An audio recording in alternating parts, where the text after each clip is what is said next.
Hari itu tepat di malam Jumat Kliwon. Saya memutuskan untuk menjelajahi sebuah lokasi baru yang berada di kawasan perbukitan Bandung Kidul. Lokasinya cukup terpencil, jauh dari keramaian, dan hanya bisa diakses melalui jalur kecil yang berakhir di sebuah area yang dikelilingi rimbunnya pohon bambu.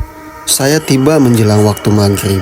Langit mulai gelap dan suasana terasa berbeda dibandingkan tempat-tempat yang pernah saya kunjungi sebelumnya. Berdiri di tengah jalur yang sunyi, saya mencoba mengecek sinyal untuk persiapan live streaming. Namun, saat itulah saya mulai mendengar suara-suara yang tidak jelas arahnya.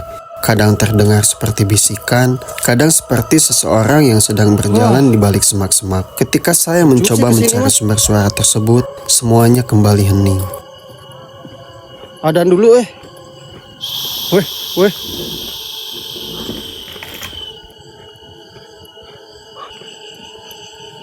Ini di bawah ada pila. Ada pila, satu-satunya pila, teman-teman. Dan gak ada penghuninya, teman-teman. Setelah beristirahat sejenak, saya bertemu dengan seorang warga yang tinggal di satu-satunya rumah yang ada di area itu. Dari beliau, saya mendapatkan cerita yang cukup membuat merinding. Menurut mitos yang beredar, kawasan tersebut sering menampakkan sosok anak kecil berkulit hitam. Sosok itu disebut beberapa kali terlihat berdiri di pinggir jalan atau menghilang di antara rumpun bambu saat malam tiba.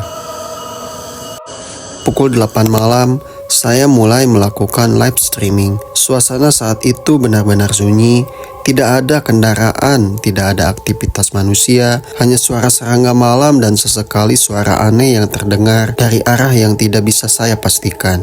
Ini kesini udah gak ada pemukiman lagi, teman-teman.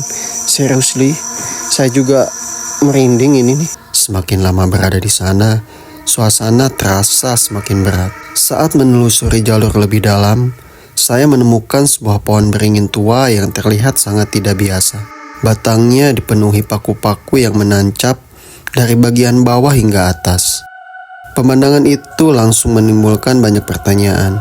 Menurut cerita warga, dahulu pernah ada seorang anak laki-laki yang hilang secara misterius. Setelah pencarian berhari-hari, anak tersebut akhirnya ditemukan di sekitar pohon beringin itu dalam kondisi yang membuat warga setempat sulit melupakannya. Malam semakin larut, angin mulai bertiup pelan di antara bambu-bambu yang saling bergesekan, menciptakan suasana yang terdengar seperti bisikan panjang di kegelapan.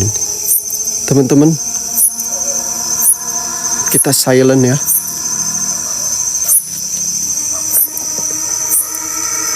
Allahu Akbar.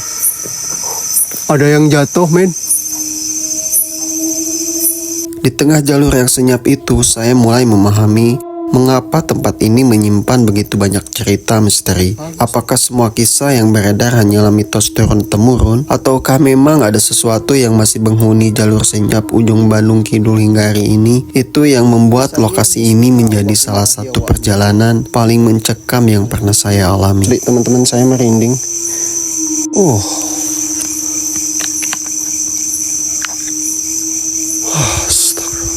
Tuh, saya benar-benar sendirian, teman-teman.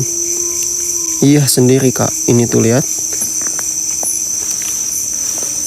Merinding, empit. Waalaikumsalam. Aman ya, gas ya.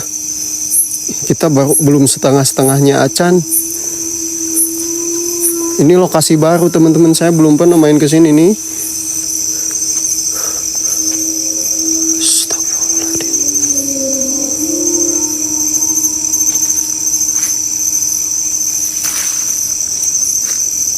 Permisi.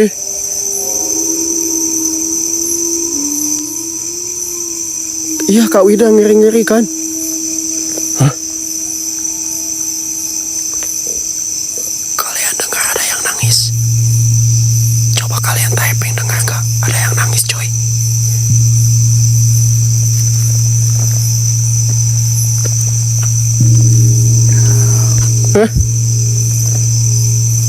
Serius, teman-teman, demi apapun.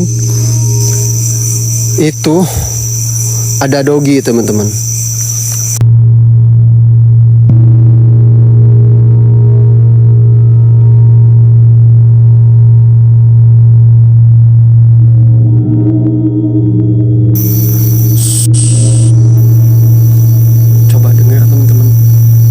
ada sesuatu nih yang mengganggu obrolan kita. Tadi ada kayak ada suara-suara nggak jelas kayak geraman